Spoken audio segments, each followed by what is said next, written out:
Assalamualaikum warahmatullahi wabarakatuh. Oke, materi kita hari ini adalah agama dan kesehatan mental dengan dosen pengampu Dr. Muhammad Nur Wahidin MAG MSI, dari saya Yulia Syifa dari semester 7 PAIC. Pendahuluan. Agama dapat memberikan dampak yang cukup berarti dalam kehidupan manusia, termasuk terhadap kesehatan. Solusi terbaik untuk dapat mengatasi masalah-masalah kesehatan mental adalah dengan mengamalkan nilai-nilai agama dalam kehidupan sehari-hari. Kesehatan mental seseorang dapat ditandai dengan kemampuan orang tersebut dalam penyesuaian diri dengan lingkungannya, mampu mengembangkan potensi yang terdapat dalam dirinya sendiri semaksimal mungkin untuk menggapai ridho Allah Subhanahu wa Ta'ala, serta dengan mengembangkan seluruh aspek kecerdasan, baik kesehatan spiritual, emosi, maupun kecerdasan intelektual. Hubungan antara agama sebagai keyakinan dan kesehatan jiwa terletak pada sikap penyerahan diri seseorang terhadap suatu kekuasaan yang maha tinggi. Sikap tersebut akan memberikan sikap optimis pada diri seseorang sehingga muncul perasaan positif seperti rasa bahagia, puas, sukses, merasa dicintai, ataupun merasa aman. Sikap emosi yang demikian merupakan bagian dari kebutuhan hak asasi manusia sebagai makhluk yang bertuhan. Maka dalam kondisi tersebut manusia berada dalam keadaan tenang dan normal.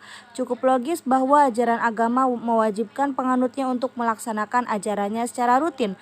Bentuk dan pelaksanaan ibadah agama paling tidak akan dapat pengaruh dalam menanamkan keluhuran budi yang pada puncaknya akan menimbulkan rasa sukses sebagai pengabdi Tuhan yang setia. Agama dan kesehatan mental. Kesehatan mental adalah terhindarnya seseorang dari keluhan dan gangguan mental, baik berupa neurosis maupun psikosis, yaitu penyesuaian diri terhadap lingkungan sosial. Kesehatan mental adalah terhindarnya seseorang dari gangguan dan penyakit jiwa. Mental yang sehat tidak akan mudah terganggu oleh stresor. Orang yang memiliki mental sehat berarti mampu menahan diri dari tekanan-tekanan yang datang dari dirinya sendiri dan lingkungannya. Ciri-ciri orang yang memiliki kesehatan mental adalah memiliki kemampuan untuk bertahan dari tekanan-tekanan yang datang dari lingkungannya sendiri. Agama dapat memberi dampak yang cukup berarti dalam kehidupan manusia, termasuk terhadap kesehatan. Orang yang sehat mental akan senantiasa merasa aman dan bahagia dalam kondisi apapun. Ia juga akan melakukan introspeksi atas segala hal yang dilakukannya, sehingga ia akan mampu mengontrol dan mengendalikan dirinya sendiri. Hidup adalah proses penyesuaian diri terhadap seluruh aspek kehidupan. Orang yang tidak mampu beradaptasi dengan lingkungannya bukan gagal dalam menjalani kehidupannya. Manusia diciptakan untuk hidup bersama, bermasyarakat, saling membutuhkan satu sama lain dan selalu berinteraksi. Psikanalisis dan agama. Agama sudah dinilai sebagian dari kehidupan pribadi manusia yang erat kaitannya dengan gejala-gejala psikologis. Dalam beberapa bukunya, Sigmund Freud yang dikenal sebagai pengembang psikanalisis mencoba mengungkapkan hal itu. Agama menurut Freud tampak pada perilaku manusia sebagai simbolisasi dari kebencian terhadap yang direfleksi dalam bentuk rasa takut kepada Tuhan. Secara psikologis, agama adalah ilusi manusia lari kepada agama rasa ketidakberdayaan menghadapi bencana. Dengan demikian, sebagai bentuk perilaku keagamaan merupakan perilaku manusia yang timbul dari golongan agar dirinya terhindar dari bahaya dan dapat memberikan rasa aman. Untuk keperluan itu manusia menciptakan Tuhan dalam pemikirannya. Selanjutnya yaitu behaviorisme dan agama. Skinner adalah seorang tokoh behaviorisme, melihat agama sebagai isme sosial yang lahir dari dua faktor penguat. Menurut kegiatan keagamaan menjadi faktor penguat sebagai perilaku yang meredakan ketegangan. Lembaga-lembaga sosial termasuk lembaga keagamaan bertugas menjaga dan mempertahankan perilaku atau kebiasaan masyarakat manusia menanggapi tuntutan yang terkandung dalam lembaga itu dan ikut melestarikan lewat cara mengikuti aturan-aturan yang telah baku. Perilaku keagamaan menurut pandangan behaviorisme erat kaitannya dengan prinsip reward dan punishment. Manusia berperilaku agama karena didorong oleh rangsangan hukuman dan hadiah. Manusia adalah sebuah robot yang bergerak secara mekanik menurut pemberian hukuman dan hadiah. Selanjutnya yaitu humanisme dan agama. Dalam psikologi humanistika dikenal logoterapi. Logoterapi dilandasi falsafah hidup dan wawasan mengenai manusia yang mengakui adanya dimensi sosial pada kehidupan manusia.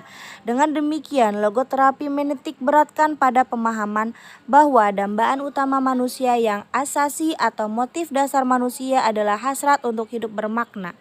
Di antara hasrat itu terungkap dalam keinginan manusia untuk memiliki kebebasan dalam menemukan makna hidup.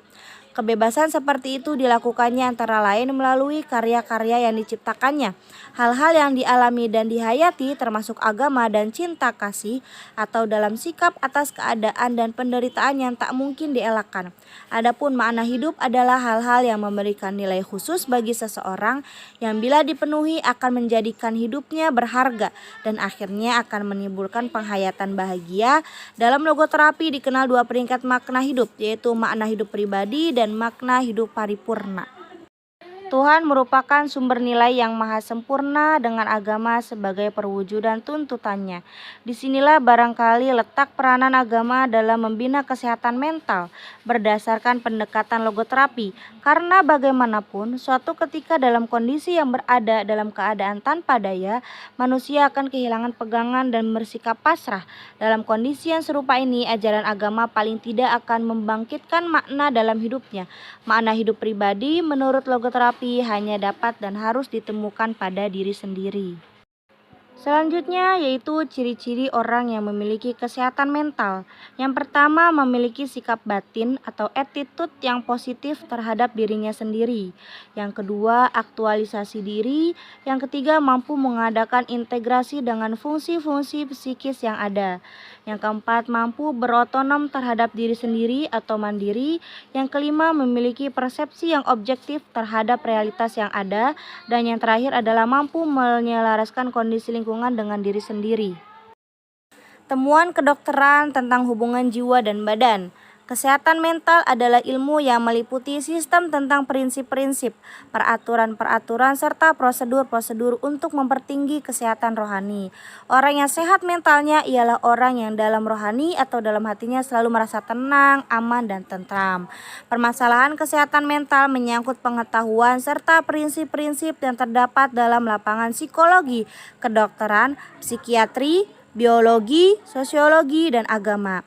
Adanya hubungan jiwa dan badan, orang yang merasa takut, langsung kehilangan nafsu makan, atau buang-buang air, atau dalam keadaan kesal dan jengkel, perut seseorang terasa menjadi kembung. Di bidang kedokteran dikenal beberapa macam pengobatan, antara lain dengan menggunakan bahan-bahan kimia tablet, cairan suntik, ataupun obat minum. Selain itu juga dikenal pengobatan tradisional seperti tusuk jarum, mandi uap, hingga ke cara pengobatan perdukunan. Orang mulai mengenal pengobatan dan hipotermia, yaitu pengobatan dengan cara hipnotis, dan kemudian dikenal pula adanya istilah psikoterapi yang dilakukan tanpa menggunakan bantuan obat-obatan biasa. Sesuai dengan istilahnya, maka psikoterapi digunakan untuk menyembuhkan pasien yang menderita penyakit gangguan rohani atau jiwa. Usaha yang dilakukan untuk mengobati pasien yang menderita penyakit seperti itu dalam kasus-kasus tertentu biasanya dihubungkan dengan aspek keyakinan masing-masing. Pada dasarnya, hidup adalah proses penyesuaian diri terhadap seluruh aspek kehidupan. Orang yang tidak mampu beradaptasi dengan lingkungannya akan gagal dalam menjalani kehidupannya. Manusia diciptakan untuk hidup bersama, bermasyarakat, saling membutuhkan satu sama lain, dan selalu berinteraksi. Hal ini sesuai dengan konsep sosiologi modern, yaitu manusia sebagai makhluk zoonpolitiken. Seseorang yang gagal dalam beradaptasi secara positif dengan lingkungannya dikatakan mengalami gangguan mental. Proses adaptif ini berbeda dengan penyesuaian sosial karena adaptif lebih aktif dan didasarkan atas kemampuan pribadi sekaligus melihat konteks sosialnya. Terapi agama. Agama sebagai terapi kesehatan mental dalam Islam sudah ditunjukkan secara jelas dalam ayat-ayat Al-Quran. Di antaranya yang membahas tentang ketenangan dan kebahagiaan adalah surat An-Nahl ayat 16. Artinya, Barang siapa yang mengerjakan amal soleh, baik laki-laki maupun perempuan dalam keadaan beriman, maka sesungguhnya akan kami berikan kepadanya kehidupan yang baik, dan sesungguhnya akan kami beri balasan kepada mereka dengan pahala yang lebih baik dari apa yang telah mereka kerjakan. Adapun dalam surat Ar-Ra'd ayat 13 yang artinya, orang-orang yang beriman dan hati mereka menjadi tentram dengan mengingat Allah, ingatlah, hanya dengan mengingati Allah lah hati menjadi tentram. Psikoterapi keagamaan yaitu terapi yang diberikan dengan kembali mempelajari dan mengamalkan ajaran agama Islam, sebagaimana diketahui bahwa ajaran agama Islam mengandung tuntunan bagaimana kehidupan manusia bebas dari rasa cemas, tegang, depresi, dan sebagainya. Dalam doa-doa, misalnya intinya adalah memohon agar kehidupan manusia diberi ketenangan, kesejahteraan, keselamatan baik dunia dan akhirat. Dalam Al-Quran juga dijelaskan bahwa Allah dengan tegas menerangkan bahwa ketenangan jiwa dapat dicapai dengan zikir, yaitu mengingat Allah. Rasa takwa dan perbuatan baik adalah metode pencegahan dari rasa takut dan sedih. Jalan bagaimana cara seseorang mengatasi kesukaran ialah dengan kesabaran dan sholat.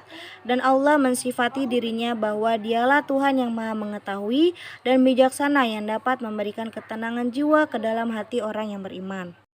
Semakin dekat seseorang kepada Tuhan dan semakin banyak ibadahnya, maka akan semakin tentramlah jiwanya, serta semakin mampu ia menghadapi kekecewaan dan kesukaran-kesukaran dalam hidup. Dan demikian pula sebaliknya, semakin jauh orang itu dari agama, akan semakin susahlah baginya untuk mencari ketentraman batin. Ini menunjukkan bahwa agama terkait dengan ini pendekatan diri kepada Tuhan merupakan terapi yang tepat dalam menanggulangi masalah-masalah kehidupan, termasuk di dalamnya hal-hal yang menyebabkan gangguan pada kesehatan mental seseorang. Oke, terima kasih atas partisipasinya. See you next time. Wassalamualaikum warahmatullahi wabarakatuh.